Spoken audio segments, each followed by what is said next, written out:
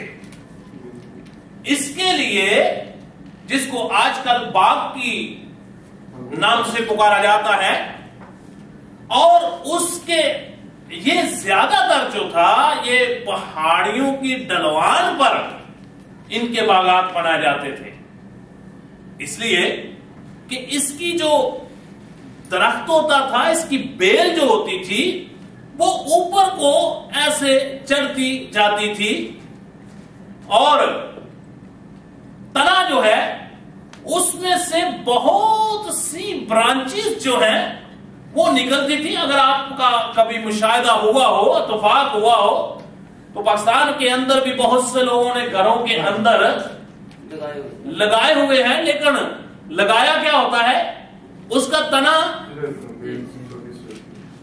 اس کا ایک ہی ہوتا ہے، لیکن اگر آپ ان کے گھر کی طرف توجہ سے دیکھیں تو لگتا ہے کہ ان کے سارے صحن اور دیواروں کے اوپر جو ہے اس کی مختلف شاخیں جو ہیں وہ جیسے ہی ایک شاخ کو کوئی چیز سہارے کے لیے مل جاتی ہے تو وہ اس کے آگے آگے بڑھتی جاتی ہے، اور اس میں سے پھر آگے برانچز جو ہیں وہ نکلنا شروع ہو جاتی ہیں. لیکن ان کا رابطہ جو ہے وہ کہاں سے ہوتا ہے؟ کس کے ساتھ رہتا ہے؟ تنے کے ساتھ. کس کے ساتھ؟ تنے کے ساتھ. اس کا رابطہ جو ہے وہ تنے کے ساتھ رہتا ہے. اور اگر کہیں سے کوئی ڈالی جو ہے کٹ جائے تو کیا ہوتا ہے؟ اسی وقت نہیں سوکھتی، اسی وقت نہیں سوکھتی. کچھ دنوں کے بعد آپ دیکھتے رہے کہ اس کا پتے جو ہیں مرجھا جاتے ہیں. پہلے مرجھانے کے بعد وہ پھر سوکھنا شروع ہو جاتے ہیں، اور سوکھنے کے بعد وہ پتے جو ہیں معمولی سی ہوا جب چلتی ہے تو وہ پتے اس ڈالی سے نیچے گر جاتے ہیں، اور جب نیچے گر جاتے ہیں تو پھر وہ کس کام کے ہیں وہ آگے چل کے ہم دیکھیں گے. سب سے پہلے انگور جو ہے یہ ایک پھل ہے، اور اس کی خاصیت کیا ہے کہ اس کے اندر کیا ہے؟ مٹھاس ہوتی ہے. مٹھاس ہے. اس کے اندر رس ہے. اس کے اندر کیا ہے؟ اگر اس انگور کو پکڑ کر نچوڑا جائے تو اس میں سے کیا نکلتا ہے؟ رس نکلتا ہے. وہ اوپر سے تو مچلا جاتا ہے، لیکن اس کے اندر سے پھر بھی مٹھاس ہی نکلتی ہے. یاد رکھیں، یہی انگور اگر اس کو خشک کر لیا جائے، تو پھر کون سی شکل اختیار کر لیتا ہے؟ پھر وہ کشمش کے نام سے اور میوے کے نام سے پکارا جاتا ہے. اور انگور ایک ایسی چیز ہے جو کہ اس کو توڑا جائے اور کھایا جائے تو آپ کے منہ کے اندر مٹھاس اور اس میں سے رس نکلتا ہے. اگر اس کو خشک کر لیا جائے تو پھر وہ ایک میوہ بن جاتا ہے، اور پھر بھی اس کے اندر وہ مٹھاس جو ہے وہ اسی طرح قائم رہتی ہے. اور آگے ہم دیکھتے ہیں کہ انگور جو ہے اس کی شاخیں جو ہیں یہ بہت بڑی بڑی ہوتی ہیں، یعنی اس کی برانچز، انگلش میں اس کو برانچز کہتے ہیں، اردو میں اس کو ڈالیاں کہتے ہیں. اس کے بعد ہم دیکھتے ہیں کہ اس کو لگانے والے کی ایک ذمہ داری ہوتی ہے. جیسا کہ ہم نے پڑھا دوسرے حصے میں کہ میرا باپ جو ہے وہ کیا ہے؟ وہ باغبان ہے. اور باغبان اس کو کہا جاتا ہے جو اس پھل کو لگاتا ہے اور لگانے کے بعد اس کی حفاظت کرتا ہے، اس کو وقت پر پانی دیتا ہے، وقت پر اس کی ضروریات جو ہیں اس کے لیے ریکوائرمنٹ ہے وہ اس کو مہیا کرتا ہے۔ اور اگر کوئی اس کے انگور توڑنا چاہے تو اس کو کیا کرتا ہے؟ توڑنے دیتا ہے؟ ہاں نہیں، کیونکہ اس کو وہ تنا اس نے کس نے لگایا؟ باغبان نے خود لگایا ہے۔ وہ تنا باغبان نے خود لگایا ہے اور اس کی پھر حفاظت بھی اسی ہی کی کیا ہے؟ ذمہ داری ہے۔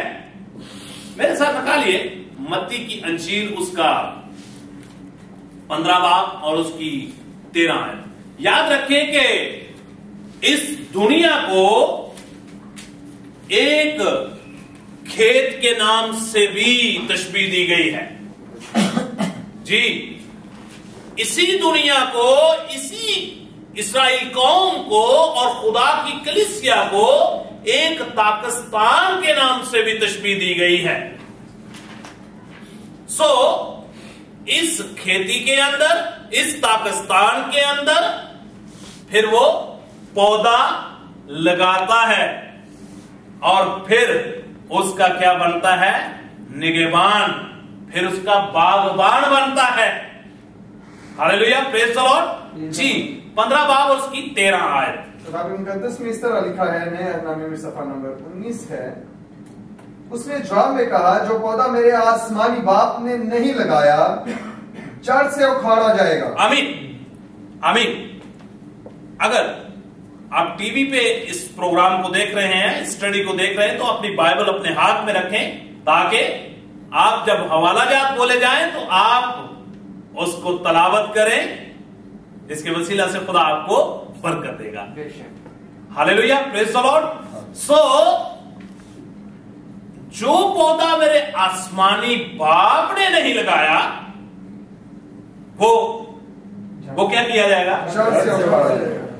وہاں پہ جب ہم نے پہلا حوالہ تلاوت کیا تو وہاں پہ کیا لکھا ہے؟